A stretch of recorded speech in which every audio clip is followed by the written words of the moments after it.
உங்ககிட்ட எத்தனை அக்கவுண்ட் இருக்கு? கணக்கை மூடுவதற்கு முன் இதெல்லாம் முக்கியம். நம்மில் பலர் ஒன்றுக்கும் மேற்பட்ட வங்கி கணக்குகள் வைத்திருப்போம். பலர் காரணமே இல்லாமல் நிறைய கணக்குகளை வைத்திருப்பார்கள். இதனால் அவர்களுக்கு அதிக சுமையே ஏற்படும். ஏனெனில் வங்கி கணக்கு வைத்திருப்பவர்கள் வெவ்வேறு கட்டணங்களை செலுத்த வேண்டியிருக்கும். இதனால் வங்கி கணக்கை மூடிவிடலாம் என்று நினைப்பார்கள். அப்படி வங்கி கணக்கை மூட நினைப்பவர்கள் சில முக்கிய விஷயங்களை தெரிந்து கொள்ள வேண்டும். அப்படி தெரிந்து கொள்ளாமல் வங்கி கணக்கை மூடினால் கூடுதல் கட்டணங்கள் செலுத்த நேரிடும்.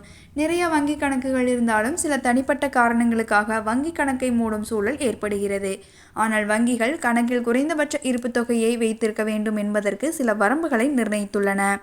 நீங்கள் கணக்கை மூடும்போது இந்த குறைந்தபட்ச இருப்பு தொகை இல்லை என்றால் வங்கி அந்த கட்டணத்தை உங்கள் கணக்கிலிருந்து எடுத்துக்கொள்ளலாம். மேலும் கிரெடிட் அல்லது டெபிட் கார்டுகள் தொடர்பான கட்டணங்களையும் வங்கி உங்களிடம் வசூலிக்கும்.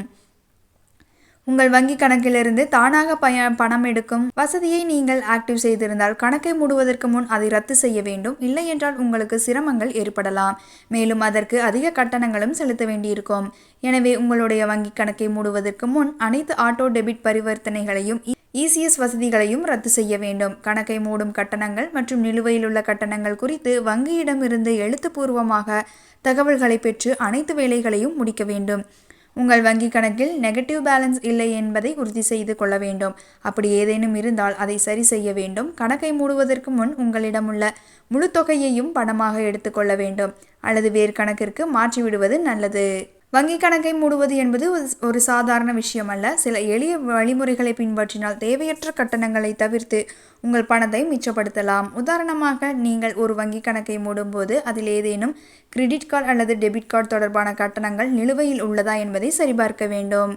சில வங்கிகள் கணக்கை மூடும்போது அந்த கட்டணங்களையும் வசூலிக்கின்றன. எனவே கணக்கை மூடுவதற்கு முன் அனைத்து கடன்களையும் அடைத்து விடுவது நல்லது. மேலும் உங்கள் வங்கி கணக்கிலிருந்து மாதாந்திர சந்தாக்கள் அல்லது வேறு ஏதேனும் கட்டணங்கள் தானாக பிடித்தம் செய்யும் வசதியை ஆக்டிவேட் செய்திருந்தால் அதை உடனடியாக ரத்து செய்ய வேண்டும். இல்லை என்றால் கணக்கு மூடப்பட்ட பிறகும் பணம் பிடித்தம் செய்யப்படலாம்.